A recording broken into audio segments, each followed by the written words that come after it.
ജനുവരി 26 ന്യൂഡൽഹിയിലെ രാജപാതയിൽ വിരിയുന്ന വർണ്ണവിസ്മയങ്ങൾക്കും പരേഡിനും അപ്പുറം ചരിത്രം മറന്നുപോയ ഒരു മനുഷ്യനുണ്ട്. ഭരണഘടനാ ശില്പി എന്ന് കേൾക്കുമ്പോൾ നമ്മുടെ മനസ്സിൽ ആദ്യം വരുന്നത് ഡോക്ടർ BR അംബേദ്കറുടെ പേരാണ്. എന്നാൽ അംബേദ്കർ പോലും പരസ്യമായി നന്ദി പറഞ്ഞ ആ മറ്റൊരു വ്യക്തി, അദ്ദേഹത്തിന്റെ പേര് സർ ബെനഗൽ നരസിംഹ റാവു, ചുരുക്കത്തിൽ BN റാവു. ഒരു രൂപ പോലും ശമ്പളം വാങ്ങാതെ തികച്ചും സൗജന്യമായി ഇന്ത്യയുടെ ഭരണഘടനാ രൂപരേഖ തയ്യാറാക്കിയ ഒരു ICS ഉദ്യോഗസ്ഥൻ. 1946 ഇന്ത്യയുടെ ഭരണഘടനാ ഉപദേശകനായി അദ്ദേഹം ചുമതലയേറ്റു.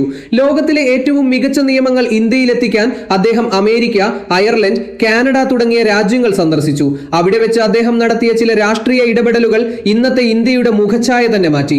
അമേരിക്കൻ സുപ്രീം കോടതിയിലെ ജസ്റ്റിസ് ഫെലിക്സ് ഫ്രാങ്ക്ഫർട്ടറുമായുള്ള ആ കൂടിക്കാഴ്ച നിർണായകമായിരുന്നു. അമേരിക്കൻ മോഡലിലെ ചില നിയമങ്ങൾ ഇന്ത്യയിൽ പ്രായോഗികമാകില്ലെന്ന് അദ്ദേഹം തിരിച്ചറിഞ്ഞു. അങ്ങനെ വ്യക്തി സ്വാതന്ത്ര്യവും രാജ്യസുരക്ഷയും തമ്മിൽ തുലനം ചെയ്യുന്ന ഇന്നത്തെ സങ്കീർണമായ നിയമവ്യവസ്ഥയ്ക്ക് അദ്ദേഹം അടിത്തറയിട്ടു. അദ്ദേഹം തയ്യാറാക്കിയ 243 ആർട്ടിക്കിളുകൾ അടങ്ങിയ ഡ്രാഫ്റ്റാണ് പിന്നീട് അംബേദ്കറുടെ കമ്മിറ്റിക്ക് കൈമാറിയത്. ഇന്ത്യയുടെ മാത്രമല്ല, ബർമയുടെ ഭരണഘടന എഴുതാനും അദ്ദേഹം സഹായിച്ചു. അന്താരാഷ്ട്ര നീതിന്യായ കോടതിയിൽ ജഡ്ജിയായ ആദ്യ ഇന്ത്യക്കാരനായിട്ടും ചരിത്ര പുസ്തകങ്ങളിൽ അദ്ദേഹം ഇന്നും ഒരു അടിക്കുറിപ്പ് മാത്രമായി ഒതുങ്ങി. രാഷ്ട്രീയത്തിന്റെ വെളിച്ചത്തിൽ നിൽക്കാതെ അധികാരത്തിന് പിന്നിൽ നിന്ന് നമ്മുടെ ജനാധിപത്യത്തിന് ജീവൻ നൽകിയ ആ നിശബ്ദ ശില്പിയെ നമുക്ക് ഓർക്കാം. എല്ലാവർക്കും റിപ്പബ്ലിക് ദിന ആശംസകൾ.